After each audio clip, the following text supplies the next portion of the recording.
follow the line there? I don't think so. Okay, good. It'll be awkward. Hello, Ms. Barb. I'm Tyler Dalton. I'll be the pharmacist on staff today. How are you doing? I'm doing well. How are you? Doing good. What brings you in today? I'm here to pick up my refills. Okay. Well, before you do that, I have some live values here. Is it okay if we go over those? Sure. Okay. Well, I see that your blood pressure is high. It's at 160/90. What does that number mean to you? I mean, it kind of scares me because I know it's high, and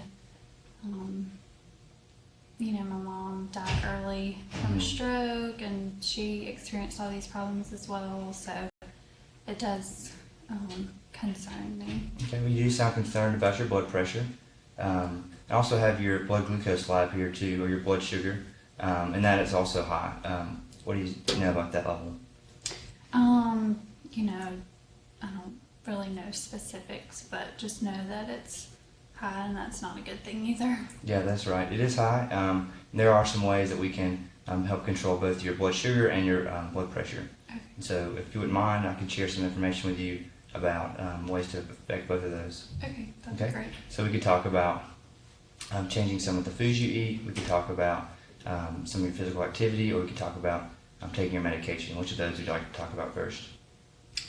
I guess we could talk about the physical activity. Okay. So on a daily basis, how much activity do you get? I don't get a lot. Okay. So I'm really busy with my job, principal at the elementary school. So I work pretty long days. I'm there, you know, early. I get to school around 6, leave around 4:30, and then I'm usually wiped out by the time school's over. So I go home and sleep, and then eat dinner, and end up just watching TV until I fall asleep. So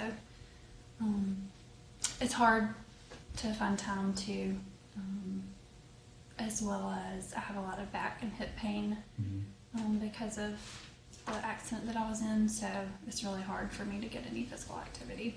Okay. Well, you do sound really busy, and can definitely be difficult to try to fit that in, especially if you're working long days. And I know with your back pain, it can be definitely difficult to get activity. So would you mind if I offer some simple suggestions of some incremental physical activity you can include in your daily routine? Yeah, that'd be great. Okay. So I know you get to work and you don't have a lot of time to move around, but perhaps you could park at the opposite end of the parking lot, and you could walk to the school rather than parking up close. Or perhaps if you work on the second or third story, you could take the stairs rather than the elevator. Does that seem like something you want to do? Yeah, it's just a one-level school, Okay. so I won't be able to do the stairs, but I could definitely try parking farther away. That's Okay. a good idea.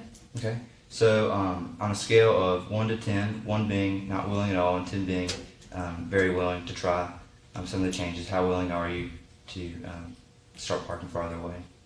I'd say probably about an 8. Okay. Well, it's great that you're an 8. 1 out of 1.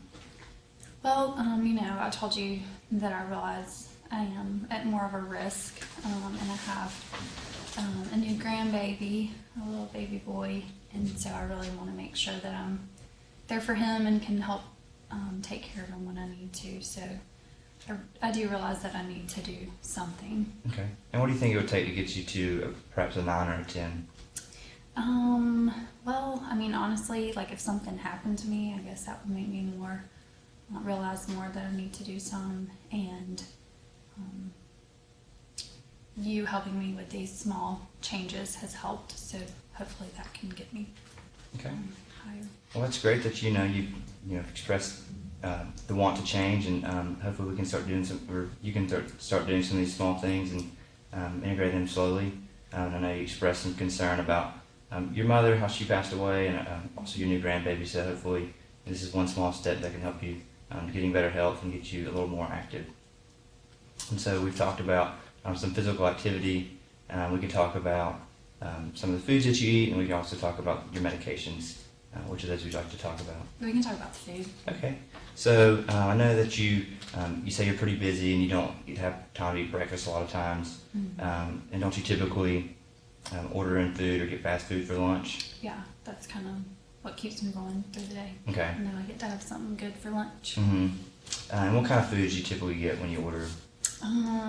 We just order all kinds of stuff. Usually, you know, like Zaxby's fried chicken, or barbecue, pizza, just all kinds of fast food. Okay. Well, would you mind if I offer some suggestions about some food changes you can do? Yeah, that's good. Okay, so a lot of times with those meals you can get a side of French fries, you can get a side salad.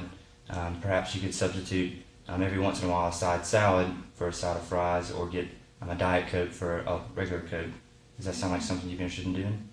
Yeah, I could probably do that. Okay. I don't really want to give up ordering in because it is so easy, but you mentioning those alternatives, I guess I could try those because that would be something kind of small and not, drastic, taking a nasty turkey sandwich for lunch every day. Right, and we don't want you to do anything drastically, but just slowly you can make small changes in your daily habits, and hopefully get a little progression as that goes on. Okay, that sounds good. And then I know for dinner you typically eat with your husband. He cooks big meals. May I offer some suggestions about that as well? Sure.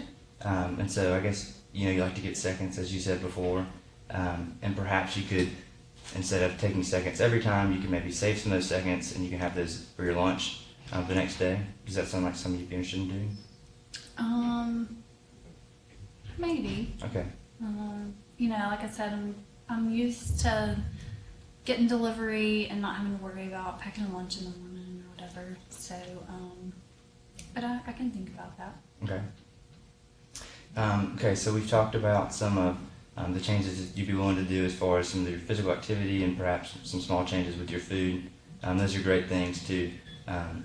Would you be interested in me offering some additional suggestions about ways you can affect your health? Sure. Okay, and I know you said you've smoked some on the weekends with your friends. Can you tell me a little bit about that?